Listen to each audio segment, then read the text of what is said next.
नमस्कार दोस्तों, धार्मिक तथ्य में आपका स्वागत है। दोस्तों, आज हम इस वीडियो में आपको बताएंगे दो ऐसे दैत्यों के बारे में जो ब्राह्मणों को खाया करते थे।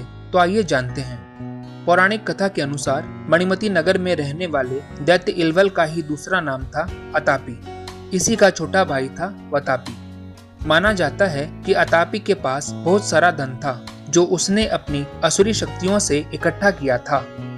अतापी और वतापी दोनों ही शक्तिशाली मायावी राक्षस थे। दोनों के पास असुरी शक्तियां थी।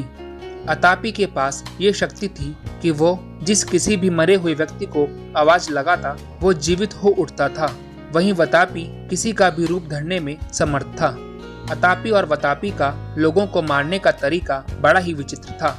वे दोनों ब्राह्मणों को अपने यहाँ भोजन के लिए आमंत्रित करते थे। जब ब्राह्मण लोग उनके यहाँ भोजन के लिए जाते थे तब बड़ा भाई छोटे भाई को काटकर भोजन बना देता था।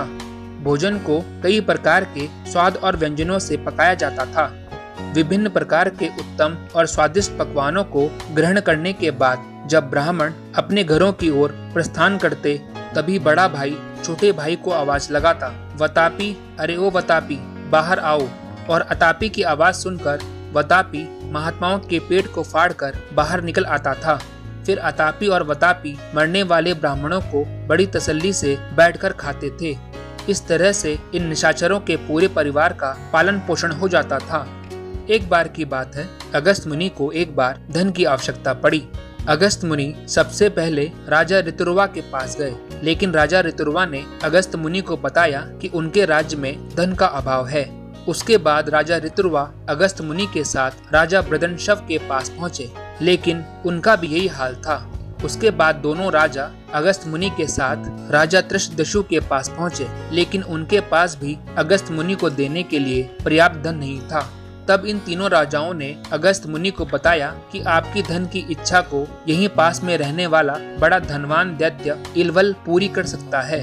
क्योंकि अगस्त मुनि को तत्काल धन की आवश्यकता थी, इसीलिए अगस्त मुनि तीनों राजाओं के साथ अतापी के राज्य में पहुँचे, जहाँ अतापी ने अपने मंत्रियों के साथ उनका आदर सत्कार किया। अतापी और वतापी ने अगस्त मुनि को भी भोजन के लिए आमंत्रित किया। अतापी अपने शिकार को देखकर बहुत खुश था और उसने अपने छोटे भाई को उसी तरह से मारकर उसका स्वादिष्ट पकवान तैयार किया। भोजन ग्रहण करने के बाद अगस्त मुनि उठने को थे, तभी अतापी ने अगस्त मुनि के पेट में बैठे अपने छोटे भाई को आवाज दी, वतापी, अरे ओ वतापी, बाहर आओ। इससे पहले की आवाज सुनकर छोटा भाई पेट से बाहर निकलता अगस्त मुनि के पेट में कुछ हलचल हुई और उन्होंने अपने तपोबल से देखा तो पता चला कि राक्षस पेट के भीतर ही मौजूद है। अगस्त मुनि ने तुरंत ही अपने कमंडल से जल लिया और उसे बाहर छिड़ककर अपने पेट पर हाथ फेरा। अतापी की आवाज का कोई भी असर नहीं हुआ। इसी प्रकार अतापी ने दोबारा से अपने भाई का नाम पुकारा। तब ऋषि अगस्त ने कहा कि तुम जिसे आवाज दे रहे हो उसे तो मैं पचा गया हूँ, अब वो कैसे बाहर आ सकता है। वतापी को मरा जान अतापी ऋषि अगस्त के चरणों में लेट गया और उनसे अपने राज्य में आने का कारण पूछा। तब अगस्त मुनि ने उन्हें धन देने के लिए कहा। यह सुनकर अतापी ने तीनों राजाओं को गाय, घोड़े और बहुत सारा धन दिया और उससे भी ज्यादा धन एक सोने के रथ के साथ अगस्त मुनि को दिया। धन प्राप्ति के बाद तीनों राजा अगस्त मुनि के साथ रथ पर सवार होकर आश्रम की ओर निकल पड़े। अतापी वतापी की मौत से बहुत दुखी था। बदला लेने के लिए वह अगस्त मुनि को मारने उनके पीछे चल दिया। इससे पहले कि वह कुछ कर पाता, अगस्त मुनि ने उसे अपनी हुंकार से ही खत्म कर दिया। इस तरह से ब्राह्मणों को खा जाने वाले मायावी दैत्य अतापी और वतापी का खात्मा हुआ। तो दोस्तों, इस वीडियो में इतना ही। अगर आपको ये वीडियो अच्छा लगा हो उसे लाइक करें, शेयर करें एंड प्लीज सब्सक्राइब करना ना भूलें। नमस्कार।